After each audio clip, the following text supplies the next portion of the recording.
সংসদ সদস্যদের আবাসিক ফ্ল্যাটগুলোতে থাকার জন্য যেটা দেওয়া হয়েছে তার জানালা দরজার পর্দাটি এখনো পর্যন্ত ঝোলানো হয়নি। মাননীয় স্পিকার, এই ফ্ল্যাটগুলোতে একটি করে ওয়াশিং মেশিন এবং মাইক্রো ওভেনও দেওয়া হবে। এই পর্দা, মাইক্রো ওভেন এবং ওয়াশিং মেশিনগুলো আপনার মাধ্যমে পাওয়ার জোর দাবি জানাচ্ছি। মাননীয় অর্থমন্ত্রীকে ধন্যবাদ জানাচ্ছি ইতিহাসের একটি সর্বোচ্চ বড় বাজেট এই মহান জাতীয় সংসদে উপস্থাপন করার জন্য। মাননীয় স্পিকার, বাজেটটি শুধু বড় নয়, বাজেটে ঘাটতির অঙ্কটিও নিঃসন্দেহে অনেক বড়। সুতরাং এই ঘাটতি পূরণ করার জন্য সরকারকে দেশি এবং বিদেশি ঋণের উপর নির্ভর করতে হবে।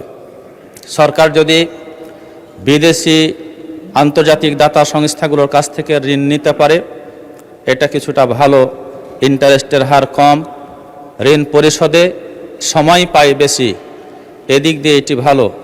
কিন্তু বর্তমান পরিস্থিতিতে এই বিদেশি ঋণ পাওয়ার নিশ্চয়তা অনেক ক্ষেত্রেই কমে গেছে। দেশীয় খাত থেকে আমাদের দেশের ব্যাংকগুলো থেকে যদি ঋণ গ্রহণ করে, তাহলে এমনিতেই ব্যাংকগুলোতে যে ঋণ খেলাপির সংখ্যা বৃদ্ধি পেয়েছে, অধিক পরিমাণে ঋণ গ্রহণ করলে আমাদের এই ব্যাংক খাতগুলো একসময় দেউলিয়া হয়ে যেতে পারে। মাননীয় স্পিকার, বাজেটের একটা বড় চাপ হচ্ছে ইন্টারেস্ট পেমেন্ট। এই ইন্টারেস্ট গত 25-26 অর্থ বছরে যেটা প্রায় 1,22,000 কোটি টাকা ছিল, এই অর্থ বছরে একটা বড় অঙ্কের ঋণ পরিশোধ, সুদ পরিশোধ করতে হবে। মাননীয় স্পিকার, যে টাকা সুদ পরিশোধে ব্যয় হয় সে টাকা কিন্তু এদেশের স্কুলে যায় না, হাসপাতালে যায় না, আমাদের কৃষকদের উৎপাদনে ব্যয় হয় না। সুতরাং এই বড় বাজেট দিলেই শুধু হবে না, বাজেট বাস্তবায়নের দিকে আমাদেরকে নজর দিতে হবে। মাননীয় স্পিকার, বিএনপি সরকার গঠনের আগে এদেশের মানুষের জীবনযাত্রার ব্যয় বৃদ্ধির সমালোচনা করেছিল, কিন্তু সরকার পরিচালনার বাস্তবতায় এসে এদেশে তারা বিদ্যুৎ, জ্বালানি, গ্যাসের দাম সমন্বয়ের নামে মূলত দাম বৃদ্ধি করেছে। মাননীয় স্পিকার, যার ফলে আমাদের উৎপাদন, কৃষি এবং শিল্পে উৎপাদন ব্যয় বৃদ্ধি পাবে, মূল্যস্ফীতি বাড়বে, জীবনযাত্রার মান অসহনীয় হবে এবং ধীরে ধীরে দরিদ্র মানুষের সংখ্যা বৃদ্ধি পাবে। মাননীয় স্পিকার, বিশ্বব্যাংকের তথ্য মতে বাংলাদেশে বর্তমানে দরিদ্র মানুষের সংখ্যা প্রায় 4 কোটি।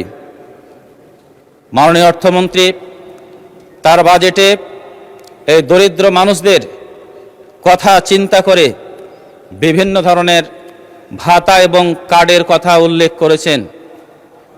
এই ধরনের ভাতা এবং কার্ড দিয়ে দরিদ্র মানুষের কষ্ট সাময়িক লাঘব হতে পারে, কিন্তু দরিদ্র মানুষদের স্থায়ী সমাধান হবে না। দারিদ্র্য বিমোচনের টেকসই এবং কার্যকর সমাধান হলো কর্মসংস্থান সৃষ্টি করা। এই জন্য আমার স্পষ্ট প্রস্তাব হচ্ছে, ভাতা এবং কার্ড নয়, এদেশের যুবক এবং তরুণদের প্রত্যেকের হাতে কাজ তুলে দেওয়ার চেষ্টা করতে হবে। মাননীয় স্পিকার, মাননীয় অর্থমন্ত্রী শিক্ষা খাতে 1,36,606 কোটি টাকার বরাদ্দের প্রস্তাব করেছেন। 2টি মন্ত্রণালয়ের 3টি বিভাগে হিসাব করলে দেখা যায় এই বরাদ্দের পরিমাণ হচ্ছে 1,22,000 কোটি টাকা। মাননীয় স্পিকার, 14,000 কোটি টাকার হিসাব কোথায় খরচ করবেন, কিভাবে খরচ করবেন, মাননীয় অর্থমন্ত্রী তা কিন্তু স্পষ্ট করে বলেন নাই। সুতরাং এখানে একটি গোজামিলের আশ্রয় নেওয়া হয়েছে। তবে আমার স্পষ্ট প্রস্তাব হচ্ছে, বাংলাদেশে নন এমপিও শিক্ষা প্রতিষ্ঠান এবং শিক্ষকরা আন্দোলন করছে। এই সকল শিক্ষা প্রতিষ্ঠান এবং শিক্ষকদের এমপিও ভুক্ত করার জন্য আজকে আমার এই বাজেট বক্তৃতায় জোর দাবি জানাচ্ছি। সাথে সাথে এদেশের ইবতেদায়ী মাদ্রাসাগুলোকে প্রাথমিক শিক্ষক এবং প্রাথমিক স্কুলের ছাত্রছাত্রীরা যে সকল সুবিধা পায় তাদের ধাঁচে সুবিধা প্রদান করার জন্য জোর দাবি জানাচ্ছি। ধন্যবাদ মাননীয় সদস্য।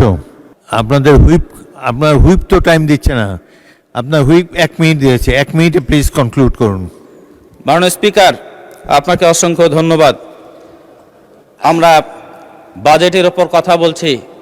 সম্পূরক বাজেটও এই মহান জাতীয় সংসদে পাস হয়েছে। মাননীয় স্পিকার, মাননীয় সংসদ সদস্যরা অনেক টাকার সম্পূরক বাজেটও পাস করেছে, কিন্তু এই সংসদ সদস্যদের আবাসিক ফ্ল্যাটগুলোতে থাকার জন্য যেটা দেওয়া হয়েছে তার জানালা দরজার পর্দাটি এখনও পর্যন্ত ঝোলানো হয়নি মাননীয় স্পিকার। সুতরাং জোর দাবি জানাচ্ছি। আমরা শুনেছিলাম যে আমাদের এই ফ্ল্যাটগুলোতে একটি করে ওয়াশিং মেশিন এবং মাইক্রো ওভেনও দেওয়া হবে। এই পর্দা, মাইক্রো ওভেন এবং ওয়াশিং মেশিনগুলো আপনার মাধ্যমে পাওয়ার জোর দাবি জানাচ্ছি। মাননীয় স্পিকার, আপনাকে অসংখ্য ধন্যবাদ। আপনার স্বপ্নগুলো আকাশ ছুবে প্রবাসীর হেলিকপ্টারের মাধ্যমে। বিয়ে, জন্মদিন অথবা যে কোনো বিশেষ প্রয়োজনে হেলিকপ্টার ভাড়া করতে যোগাযোগ করুন স্ক্রিনে দেয়া নাম্বারে। প্রবাসীর হেলিকপ্টার, নিরাপদ ও সাশ্রয়ী বাহনের বিশ্বস্ত নাম।